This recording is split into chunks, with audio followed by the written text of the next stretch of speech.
Fala pessoal, no vídeo de hoje nós vamos falar sobre o pré-sal na Bacia de Campos, mas antes da gente entrar no assunto desse vídeo, se inscreva no nosso canal, deixa um curtir aí no vídeo aí, compartilhe com seus amigos, para ajudar a gente, tá ligado?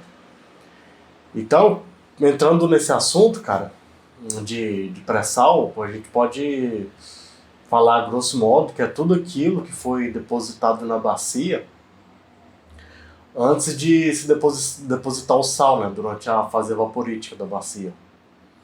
Então, falar de um arcabouço geral da Bacia de Campos, o que nós temos?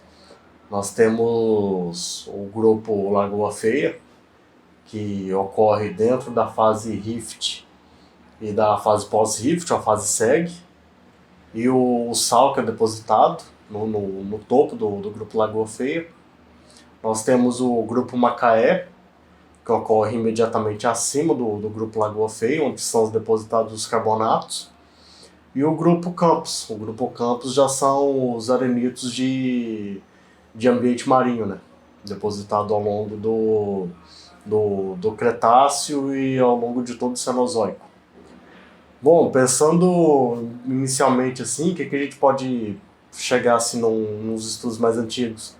Quando Asmus e Porter eles definem lá em 1972 como que é o arcabouço estratigráfico dessas bacias da margem sudeste, ou da margem continental brasileira, eles definem fase pré-rift, a fase rift, a fase transicional evaporítica e a fase proto-oceânico e a fase oceânica em si, a fase marinha, né?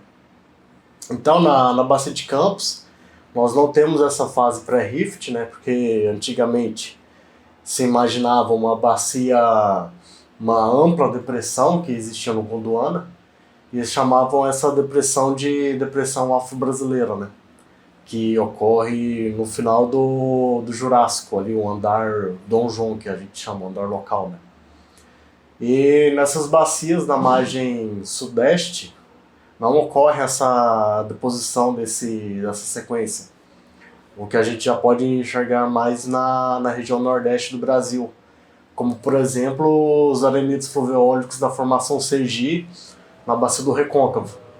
Quando a gente já vai ali para a Bacia de Santo, Bacia de Campos, Espírito Santo, a gente não tem registro ou não foi identificado essas sequências, né? Então o que se tem é da fase rift, a fase seg e por diante até chegar aos dias atuais, né? Então quando a gente fala da Bacia de Campos, a Bacia de Campos a gente pensa ela sendo limitada ao sul, com a Bacia de Santos pelo Alto de Cabo Frio, que é um alto estrutural, e ao norte, limitada com a Bacia do Espírito Santo, com o Alto de Vitória, né? Então, inicialmente, antes de se estabelecer essas bacias, o que tinha? O continente Gondwana, que já é o final do Jurássico, né? Ele começa a se fragmentar, né? A pluma mantélica ela começa a surgir os efeitos. Então, vem-se essa ideia de rifteamento ativo, né? Então todo é criado uma série de rifts nessas bacias, Espírito Santo, Campos, Santos e outras, né? E tendo toda essa desestabilidade geológica que está se imperando assim, esse estágio final, acompanhado por magmatismo, vai ter as vulcânicas, que é as primeiras unidades que são depositadas na Bacia de Campos, que a gente vai chamar de formação Cabiúnas, né? Que são os basaltos.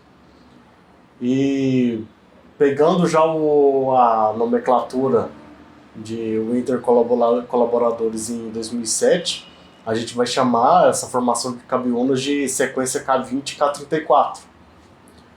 Então, passado esse período de intensa atividade vulcânica e controlamento desses rifts e intensa subsidência mecânica, começa a ter a deposição dos arenitos conglomerados, né? Então, o que vem acima dessa sequência K20 e K34 é a sequência K36, que é do Barremiano ali. Então, essa sequência K36 ela é compartimentada em formação itabapoana, que são os leques, conglomerados e arenitos de borda de bacia, borda de falha. E na medida que você vai se distanciando da borda da bacia, ocorre em lagos, ambientes lacustres, né, profundos, que vai depositar a formação atafona. E aí, todos esses folheiros, essa matéria orgânica que está sendo gerada ali, vai ocorrer a rocha geradora, principal rocha geradora da Bacia de Campos, que ocorre no que a gente chama de andar local Jequiá ou Buracica, né? Então, cessando a deposição dessa sequência K36, imediatamente vem a sequência K38, que vai ser compartimentada, como na sequência K36, na K38. Ela tem-se a deposição dos arenitos e conglomerados de borda de bacia, que são a formação itabapoana, e as coquinas da formação coqueiros. Isso já são os reservatórios da bacia, né? O reservatório do pré-sal está compartimentado dessa forma, né? As coquinas do Barremiano.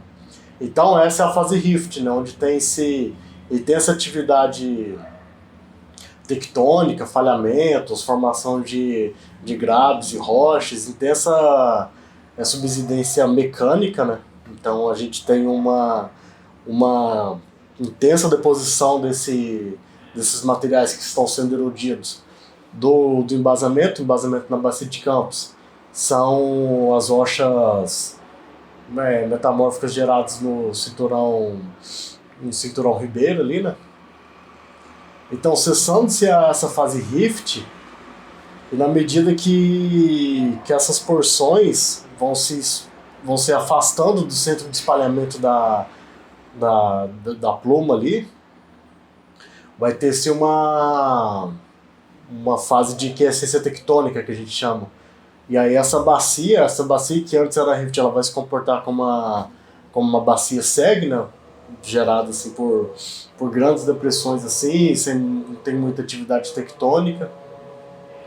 E aí nessa fase seg a gente vai ter o registro da sequência K46, K48 e K50. Então o que se tem? A sequência K46 vai ser compartimentada na formação itabapoana, que são os conglomerados erenitos, a formação gargal e a formação macabu, que já são folheiros e carbonatos, né? E a sequência K46, ela tem um caráter progradacional, os ambientes, um caráter mais progradante na bacia. Na medida que a gente vai para a sequência K48, que também são itabapoana, macabu e gargal, né? E aí já é um caráter retrogradacional dos ambientes deposicionais. E aí já tem-se as primeiras incursões de atividade oceânica, as primeiras deposições de ambiente marinho ali. Só que devido ao controle estrutural que o Alto de Florianópolis está exercendo, o Alto de Florianópolis é o que vai limitar a bacia de Pelotas com a bacia de Santos.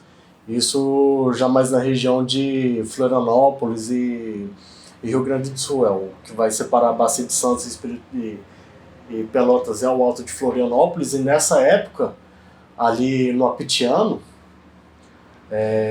esse alto estrutural ele limitava essas bacias, né? Então ele não deixava que as águas oceânicas inundassem de vez esses ambientes, né?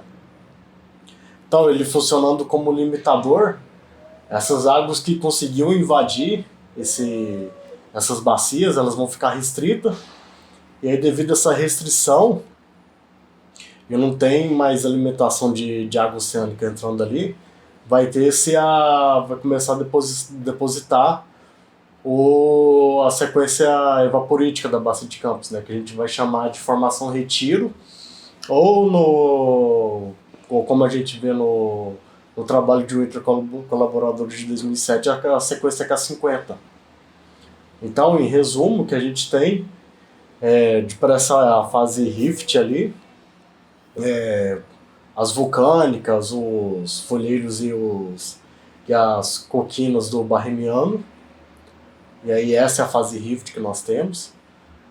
Passa-se um tempo assim, de não deposição, e aí a deposição ela volta no Apitiano, a gente chama de andar local Alagoas, né?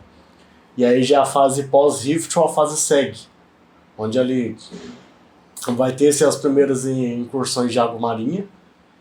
E aí só que essas águas elas não têm uma circulação ativa, então é um ambiente restrito e aí vem-se imediatamente a deposição dos evaporitos, né? E aí a formação retiro. E aí quando esse continente ele quebra de vez, esses altos eles vão sendo abatidos por subsidência. E eles já não vão imperar uma restrição da circulação de águas.